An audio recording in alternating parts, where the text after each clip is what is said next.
अलीगढ़ में एक भयानक रात। रिया अपने मम्मी सुमन और पापा विनोद के साथ दिल्ली में रहती थी। वो हर साल अपने मम्मी पापा के साथ गर्मी की छुट्टियों में ननिहाल जाती थी। उसका ननिहाल अलीगढ़ जिले में है। एक बार की बात है, रिया के स्कूल की छुट्टियां पड़ चुकी थीं। रिया और सुमन ननिहाल जाने के लिए तैयार थे। विनोद को ऑफिस में काफी काम होने की वजह से शाम को छुट्टी मिल पाई। दिन ढल चुका था। सुमन ने कहा, अब रहने दो, अब जाने का समय नहीं है, सुबह होते ही हम अलीगढ़ के लिए निकल जाएंगे। इस पर विनोद ने कहा, हमारे पास खुद की कार है, दिन ढल गया है तो क्या हुआ, हमें कौन सा वाहन बदलना है। रिया भी जिद करने लगी, मम्मा अभी चलो ना, मुझे अभी नानी के घर जाना है। रिया और विनोद के बहुत जिद करने पर सुमन जाने के लिए तैयार तो हो गई थी, लेकिन अंदर ही अंदर ना जाने क्यों उसका मन घबरा रहा था। अब रात हो चुकी थी और इन लोगों की गाड़ी सड़क पर चले जा रही थी। रात की वजह से सड़क पर वाहनों का आना जाना कम हो गया था। विनोद कार चला रहा था, सुमन और रिया पीछे की सीट पर बैठे थे। जिस गांव में उन्हें जाना था वह गांव अलीगढ़ से करीब 20 किलोमीटर आगे था। वो अलीगढ़ पहुंच चुके थे। आगे का रास्ता कच्चा और सुनसान था, वहां कोई आता जाता भी नहीं दिख रहा था। गाड़ी अब कच्चे रास्ते पर चले जा रही थी। थोड़ी ही दूर चलने पर गाड़ी अचानक रुक गई। रिया ने पापा से कहा, पापा क्या हुआ, गाड़ी बंद कैसे हो गई।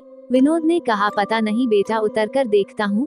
सुमन ने कहा, जल्दी देखिए और यहाँ से चलिए, कितना सुनसान रास्ता है, मुझे कुछ ठीक नहीं लग रहा। कार से उतरकर विनोद ने गाड़ी के बोनट को खोलकर देखा, लेकिन गाड़ी में कहीं कोई कमी नहीं दिखी। वह कार के अंदर आकर बैठ गया और कुछ सोचने लगा। तभी सुमन ने कहा, क्या हुआ, चलिए ना। विनोद अभी भी कुछ सोच रहा था। फिर सुमन ने रिया के पापा के कंधे को पकड़कर जोर से हिलाया और कहा, क्या हुआ, क्या सोचने लगे, मैं कह रही हूँ चलिए यहाँ से, मुझे बहुत अजीब सा महसूस हो रहा है। एक तो सुनसान रास्ता, ऊपर से रात, जल्दी चलिए। तब विनोद ने कहा, मैं ये सोच रहा हूँ कि गाड़ी में कोई खराबी नहीं है, फिर गाड़ी रुक क्यों गई। देखिए, क्या पता गाड़ी स्टार्ट हो जाए। तब विनोद ने गाड़ी स्टार्ट करने के लिए चाबी घुमाई और गाड़ी स्टार्ट हो गई। अब कार दोबारा उस रात के अंधेरे को चीरते हुए फिर आगे बढ़ने लगी। अभी थोड़ी ही दूर कार चली थी कि रिया चिल्लाई, मम्मी। एकदम से विनोद ने कार को रोका। दोनों मम्मी पापा रिया से कहने लगे, क्या हुआ बेटा, चीखी क्यों। इस पर रिया ने कहा, पापा मुझे ऐसा लगा जैसे हमारी कार के नीचे एक आदमी और औरत आ गए हैं। विनोद ने कहा, नहीं बेटा, ऐसा कुछ नहीं है। अगर वो औरत आदमी हमारी कार के नीचे आ जाते तो हमें भी तो पता चलता, और वैसे भी रात बहुत हो गई है, मुझे नहीं लगता ऐसे में इस रास्ते पर हमारे अलावा कोई और होगा। रिया की आंखें डर से फटी हुई थीं और वो कह रही थी, नहीं पापा, ट्रस्ट मी, मैंने देखा उन आदमी औरत को। सुमन ने कहा, गाड़ी थोड़ी तेज चलाइए। गाड़ी की रफ्तार विनोद ने तेज कर दी। तभी कार के शीशे में विनोद को एक डरावना चेहरा दिखाई दिया। उस डरावने चेहरे को देखते ही विनोद का हाथ स्टीयरिंग से छूटा और गाड़ी का बैलेंस बिगड़ने की वजह से गाड़ी इधर उधर चलने लगी। जैसे तैसे करके विनोद ने अपने आप को और गाड़ी को संभाला। तभी सामने एक औरत और आदमी दिखाई दिए, जो गाड़ी रोकने का इशारा कर रहे थे। लेकिन विनोद ने गाड़ी नहीं रोकी, बल्कि गाड़ी की रफ्तार और तेज कर ली, क्योंकि अभी तक तो वह रिया की बात पर विश्वास नहीं कर रहे थे। और अचानक से उन दोनों आदमी औरत का ऐसे कार के सामने आना और लिफ्ट मांगना, सुमन और विनोद को डर से भर देने के लिए काफी था। विनोद तो पसीने से लथपथ गाड़ी को अंधाधुंध रफ्तार में भगाए जा रहा था। तभी ये क्या, वो औरत और आदमी जिनको विनोद ने पीछे छोड़ा था, फिर सामने खड़े थे और गाड़ी रोकने का इशारा कर रहे थे। अब तो उन तीनों की जान मुंह को गई थी। अचानक सुमन का फोन बजा, हेलो कौन। दूसरी तरफ से सुमन का भाई अर्जुन बोल रहा था, हेलो दीदी, कैसे हैं आप। सुमन ने कहा, भैया कुछ ठीक नहीं है, इस रास्ते पर बहुत गड़बड़ है। और सुमन ने उन दोनों आदमी औरत के बारे में भी अर्जुन को बताया। तब अर्जुन ने कहा, दीदी आप चिंता मत करो, मैं अभी आता हूँ। और 10-15 मिनट बाद ही अर्जुन वहाँ रास्ते पर खड़ा था।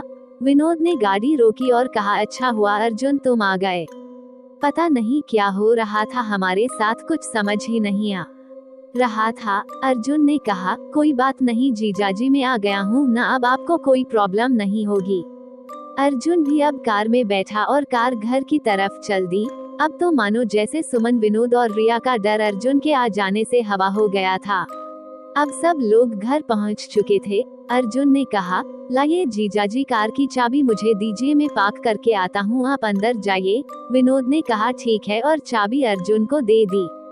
जैसे ही रिया और उसके मम्मी पापा ने घर में एंटर किया, तीनों चौंक पड़े। घर में सब लोग रो रहे थे और सामने किसी की लाश पड़ी थी। ये देख सुमन और विनोद दंग थे कि क्या हुआ है घर में, और हमें अर्जुन ने कुछ नहीं बताया।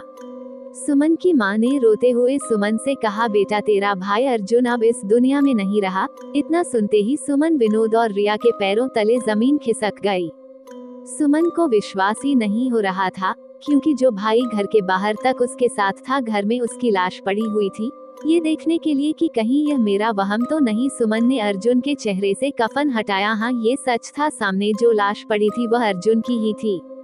सुमन के पिता ने बताया कि रात 9 बजे अर्जुन अपनी बाइक से घर आ रहा था, तभी उसकी बाइक को एक ट्रक ने जोरदार टक्कर मारी, जिससे उसके सर में चोट आई और मौके पर ही उसकी मौत हो गई। अगर अर्जुन मर चुका था तो जो बाहर था वह कौन था? दोस्तों, कभी कभी ऐसा होता है कि हमारे अपने हमसे दूर जाने के बाद भी किसी ना किसी वजह से जुड़े रह जाते हैं, जैसे घर के किसी सदस्य में मरने वाले का हद से ज्यादा प्रेम, या और भी बहुत सारी वजह हो सकती हैं। इस कहानी के बारे में अपनी राय देना ना भूलें। मैं फिर लौटूंगा ऐसी ही कहानी के साथ, तब तक अपना ख्याल रखें। धन्यवाद। यदि ये कहानी आपको पसंद आई हो तो अपने दोस्तों और अन्य लोगों के साथ शेयर जरूर करिएगा।